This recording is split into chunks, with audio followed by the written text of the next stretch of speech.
13 апреля – это страшная дата для украинского народа, потому что был какой-то зверский удар по городу Сумы, и это было вербное воскресенье, очень важный святой праздник для христиан. И вот в этот день мы все видели, что там творилось. И русские пропагандисты, кремлевские пропагандисты начали с того эти репортажи, что украинцы сами устроили этот удар. И после того уже, когда они получили методички, как реагировать на это все, они изменили риторику. Но, Ахмед, не напоминает ли это то, что происходило во время русско-чеченских войн? Именно сразу же после того, как это я прочитал, увидел, услышал, я вспомнил 99-й год, ракетный удар по центральному рынку. Просто один к одному они повторяли эти же нарративы. Они говорили, что это чеченские бандиты собрались там находилось большое количество боеприпасов, они открыли огонь между собой, случайно детонировало, и вот произошел вот этот взрыв. То есть нанесенный ракетный удар по центральному рынку, в этот день было 5 ударов по центральному рынку, по родильному дому и по еще другим объектам и в поселке Калинина, и в других местах. И все они это преподносили и пытались преподнести и комментировать как событие или действие, которое произошло из-за каких-то внутренних конфликтов. Потому что чеченцы сами все это организовали. И Путин комментировал это даже. Путин даже, тогдашний премьер-министр, он комментировал именно в этом ключе. И вот то, что сегодня один к одному мы когда говорим, что ничего не меняется в этой стране и в этой системе, они один к одному, все те методы, которые они отработали в Чечне, они передаются и переходят, и переносят и на Украину, и на любые другие конфликты, где Россия их ведет. И поэтому один к одному я вспомнил все это. Даже в первую войну, когда разбомбили дом, я это как сегодня помню, что говорили, что чеченцы заложили сами динамит и взорвали дом, что это не российская бомба и не российские самолеты разбомбили эти населенные пункты. То есть они бессовестно лгут, и они будут это продолжать делать. С чеченцами это у них прошло. К большому сожалению, тогда мир не среагировал должным образом и не понял, какую угрозу представляет вот эта страна, которая ведет вот такими методами войну. Наоборот, Россия была поощрена в этот период. Ее приняли с полноправным членом и в первую, и во вторую войну даже. Она стала членом G8. В первую войну она стала членом Совета Европы. Страна, государство, которое даже не прошла процедуру вступления Организации Объединенных Наций, абсолютно незаконно занимает позицию с правом вето в Совете Безопасности ООН. И вот все это происходило на фоне тех жесточайших войн и преступлений, которые сегодняшняя Россия, демократическая Россия под началом Ельцина проводила на постсоветском пространстве. И, конечно, они уверовали в свою безнаказанность. И именно то, что сегодня они столкнулись с Украиной и с таким жестким сопротивлением, вот это может переломить вот ход истории.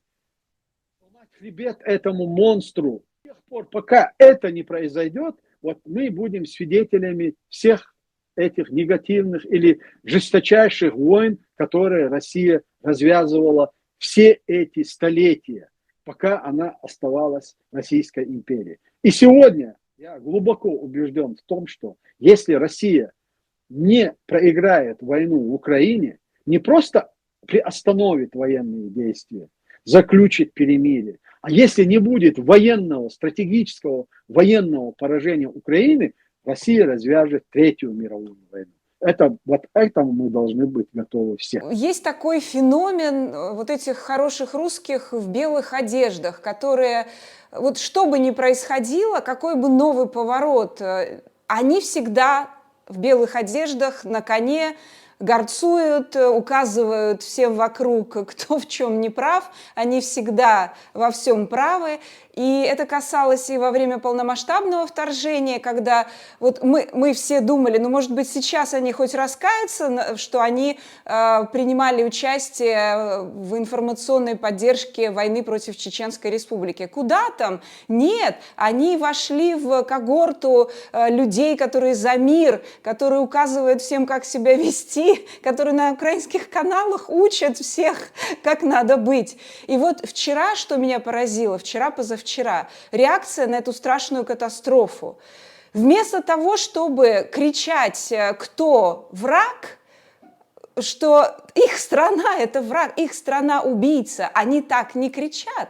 Они кричат, что виновата администрация президента Соединенных Штатов Америки. Почему они имеют такую наглость вообще вот открывать рот в этой ситуации? Займитесь своей страной. И вы участвовали в этих войнах. Так нет, они все равно начинают там, я не знаю, указывать другим людям, что они не так думают, не так анализируют. По поводу российских хороших русских в белых этих смокингах, да, или в белой одежде, как ты сказал.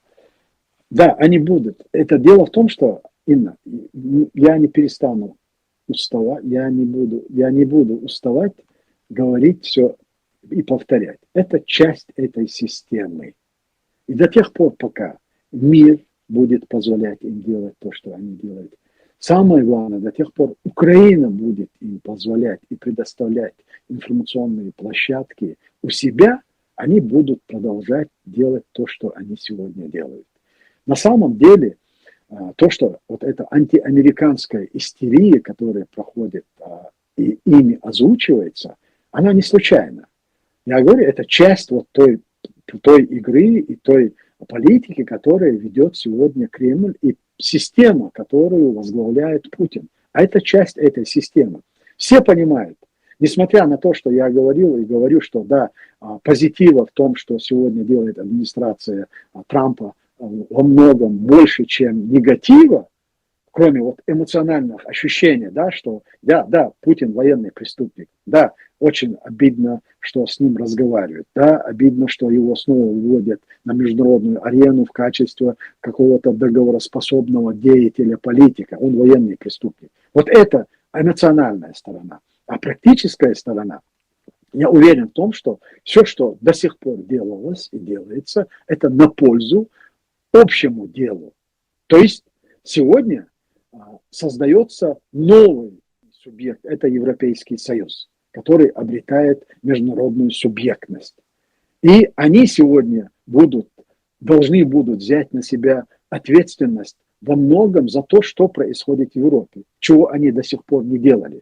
Но с очень недавнего времени мы понимаем и осознаем, и видим, что в европейской политике эти страны осознали ущербность того поведения, которое они, или ущербность той политики, которую они до сих пор вели, все отсылая к Америке и Соединенным Штатам Америки, перекладывая все свои проблемы на Соединенные Штаты Америки. В конечном итоге Соединенные Штаты Америки, пытаясь решать эти проблемы, сегодня находится госдолг Соединенных Штатов Америки более 30, по-моему, с лишним триллионов. Можете себе представить госдолг? Конечно же, сегодняшняя администрация, когда они говорят, что мы от чего-то освобождаемся, и это во многом нам противно и неудобно ломать все эти уже просуществовавшиеся стереотипы и все нормы, которые существовали до сегодняшнего дня, что Америка всегда берет на себя ответственность. Решает или не решает, это другой вопрос, но в первую очередь ответственность или попытки изменить что-то к лучшему они берут на себя. А мы как бы распределяем эти гранты между нашими субъектами, между нашими любыми организациями, а военную промышленность и другие стратегические объекты и направления, они были абсолютно сведены на ноль. Чисто формально они каким-то образом. Но сегодня все меняется. И это вот весь тот позитив. Я еще раз Повторю, что у Европы Украина – это стратегический союзник. И Европа сегодня не может допустить поражения Украины в этой войне. Потому что они понимают, это будет поражение этого континента. И завтра война придет в их дома. Они это сегодня осознали. И осознать им это сделал Трамп и его администрация. Вот плохо, что они осознали это или нет.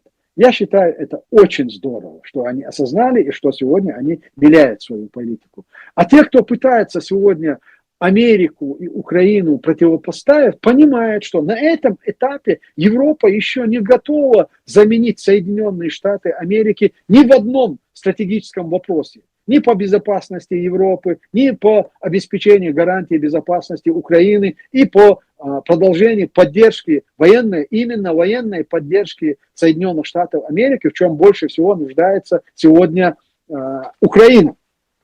А мы делаем официальная позиция Украины. Это все понимают.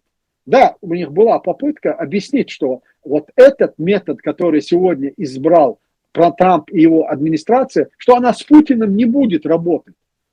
Но после попытки объяснить это, все, украинцы заняли очень правильную позицию и не позволили дальше манипулировать ни Трампом, ни этим вопросом, хотят украинцы мира или нет. Они сказали, мы хотим, мы готовы завтра заключить соглашение на 30 дней.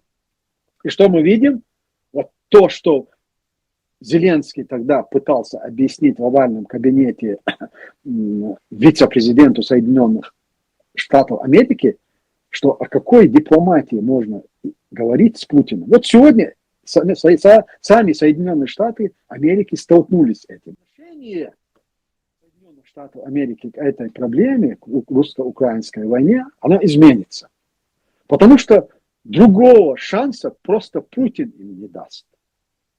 Путин не может не остановить войну, Путин не может признать лидерство Соединенных Штатов Америки, Путин не может признать, что Трамп сегодня определяет главную стратегию мировой безопасности, стратегической безопасности всего мира. Путин это никогда не признает. А Трамп никогда не может стать подкаблучником этого Путина. Поэтому тут вопрос только времени, когда это произойдет. Да, есть третий вариант, да, два варианта, что Соединенные Штаты Америки окажут очень серьезное давление в экономическом отношении, санкциями против и вооружит Украину. Но есть и третий, что Америка может отойти. Америка не может сейчас отойти от этой проблемы. Потому что пока что те обязательства, которые Соединенные Штаты Америки взяли на себя по отношению к стратегической безопасности, они за это несут ответственность. В любом случае, та партия республиканцев, которым предстоит выборы через 2 года, они должны будут определиться, какую позицию занять в войне между Россией и Украиной. Все понимают, что Россия агрессор, что Украина это жертва.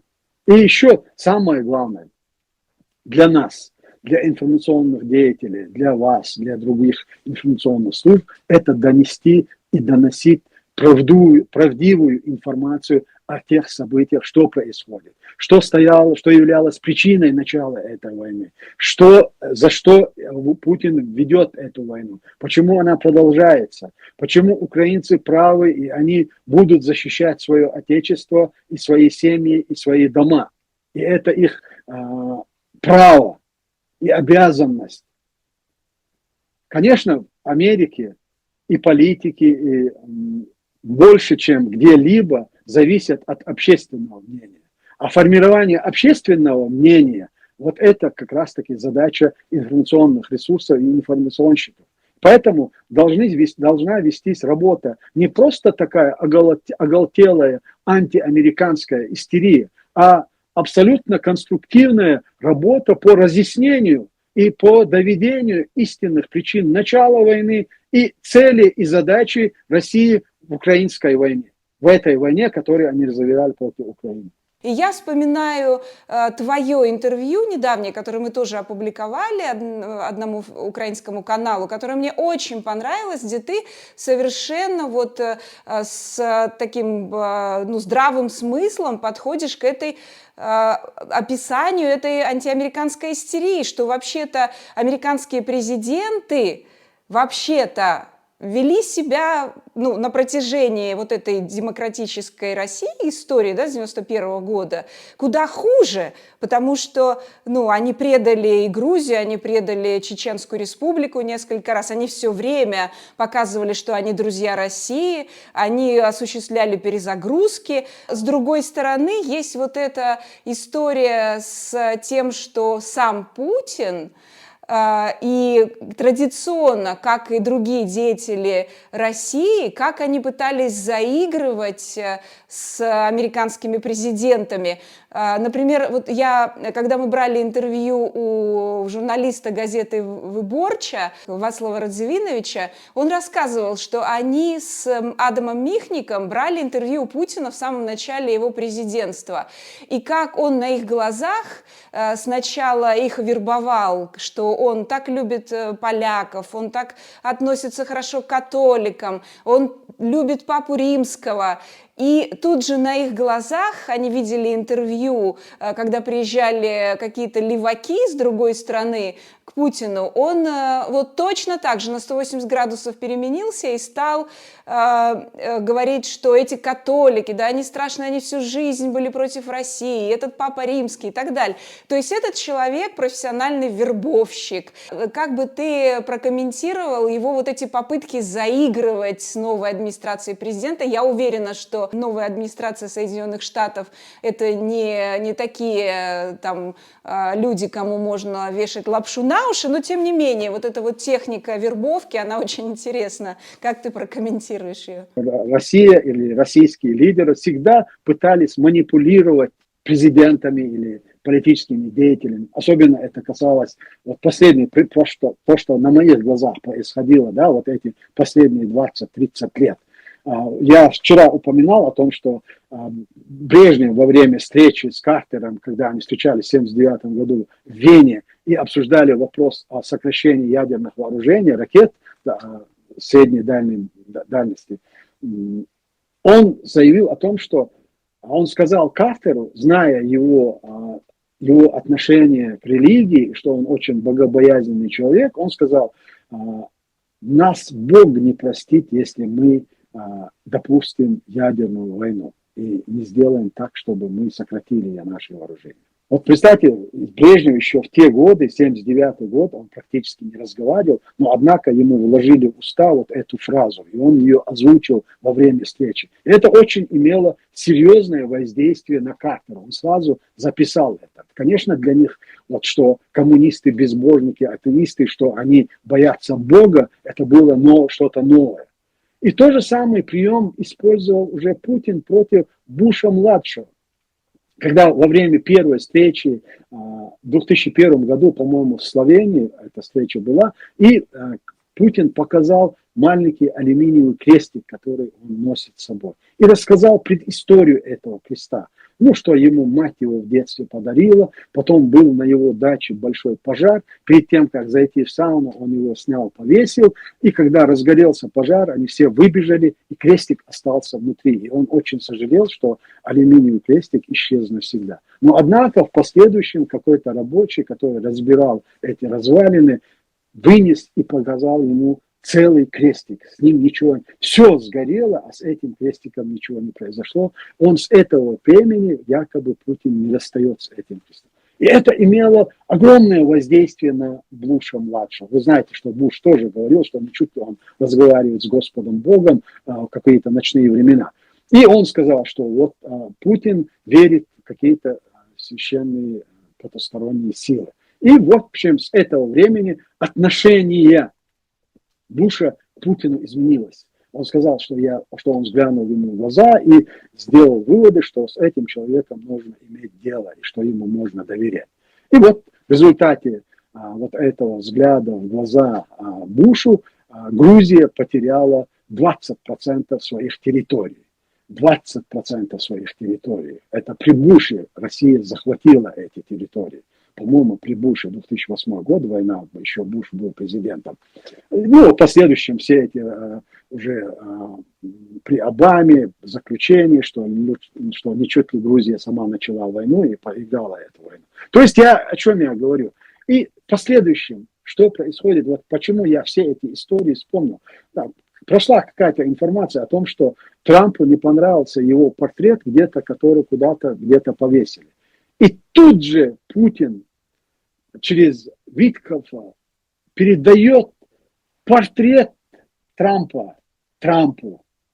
То есть это попытка опять-таки воздействовать на Трампа, которому какой-то портрет не понравился. И представьте себе, Трамп комментирует, да, ему прислали очень хороший портрет, и что он якобы, когда было покушение на Трампа, ставил свечку и молился за Трампа. Конечно, это воздействует, это в какой-то степени воздействовало на Трампа, который тоже говорил, что Бог его спас для вот тех дел, которые он сегодня делает, что рука Всевышнего спасла его в тот день. То есть попытки манипулировать и влиять на западных политиков, мы знаем, что происходило с Шредером, мы знаем с другими политиками, которые были просто подкуплены, ввели их в свои криминальные структуры под названием «Газпром» и какие-то другие, «Росатом» и другие структуры. То есть я не думаю, что сегодняшняя администрация, несмотря на то, что мы сегодня даже наблюдаем о том, что Трамп обвинил всех троих, и номер один он назвал Путина виновным, потом Байдена, и, конечно, и Зеленскому досталось. Но это все пройдет, я абсолютно уверен в том, и это пройдет именно благодаря Путину, который не может и никогда не пойдет ни на какое перемирие и ни остановку войны. Он будет требовать капитуляции, полной капитуляции Украины, на что Украина никак не может пойти, и Соединенные Штаты Америки не могут требовать от Украины полной капитуляции. И в этом отношении договоры, соглашения, попытки там ублажить, подкупить Вицкого там всеми возможными бизнес-проектами, которые они им предлагают, да, не чуть ли до освоения Марса, который может использовать Соединенные Штаты Америки для решения этих целей. И вопрос, ну, там много чего связано, но я думаю, что, как правильно сказал Михаил Подоляк, они предлагают Соединенным Штатам Америки то, что они даже не имеют. И у них нет возможности реализовать это. Но это все пройдет, я уверен в этом. И Америка, и остальной мир сделает так, чтобы военные преступники за все эти годы преступления, которые они совершили, будут призваны к ответу. А чтобы призвать их к ответу, это один вариант. Это их полное военное поражение в Украине.